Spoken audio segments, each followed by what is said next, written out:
Halo, ini Dwinda. Apapun yang kamu dengar di sini, semoga bisa sampai ke hati. Selamat tenggelam bersama aksara mati yang sudah tidak bertuan lagi. Saya suka kepikiran, ada banyak cara manusia memandang kehidupan.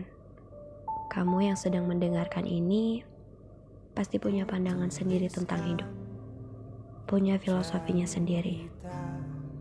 Tuhan memang maha kuasa, maha baik, dan maha tahu. Karena memang cuma Dia satu-satunya penulis terbaik. Ada berapa jumlah manusia yang hidup di bumi, dan tidak ada satupun dari manusia-manusia itu yang memiliki alur hidup yang sama. Meskipun mungkin ada yang merasa punya kemiripan, tapi tetap saja berbeda. Bukankah itu sudah cukup untuk menunjukkan betapa kuasanya Dia? Saya memaknai hidup ini sama seperti stasiun. Karena di sana selalu ada yang pergi dan ada juga yang datang. Untuk yang melepaskan kepergian, biasanya dinaungi kesedihan. Sementara yang menyambut kedatangan, biasanya diliputi kebahagiaan. Lucu ya?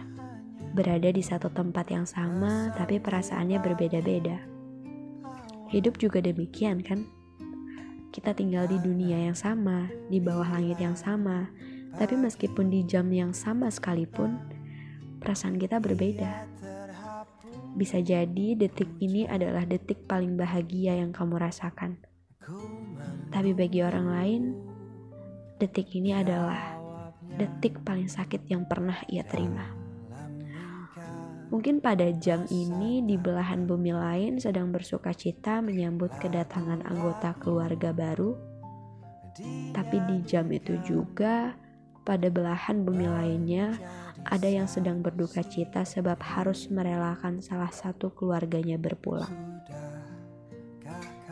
Saya menyukai suasana di stasiun karena di sana saya menyadari bahwa hidup ini cukup singkat, ramai, dan sementara. Orang-orang yang ada di sekeliling kita saat ini suatu saat akan dijemput oleh kereta kematiannya. Suatu saat kita akan melepaskan mereka menuju jalannya.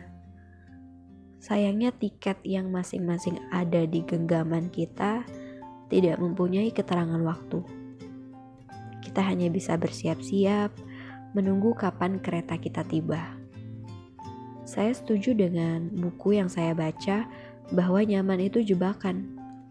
Ketika kita merasa nyaman, kita berpikir bahwa keadaan yang ada saat ini akan terus begini selamanya. Kita dibuat lupa bahwa tujuan kita ada di stasiun ini tidak lain karena kita sedang menunggu. Kita lupa bahwa yang harus kita lakukan adalah menyiapkan bekal untuk perjalanan yang panjang. Hidup itu saya bahkan tidak bisa menjelaskan definisinya. Terlalu berat dan kosakata saya tidak cukup untuk menggambarkan apa itu hidup dalam pandangan saya. Bahkan dalam arti yang sederhana sekalipun. Yang saya tahu, hidup saya bisa diwakili dengan 3 kata: singgah, stasiun, dan menunggu. Menurutmu, definisi hidup itu apa?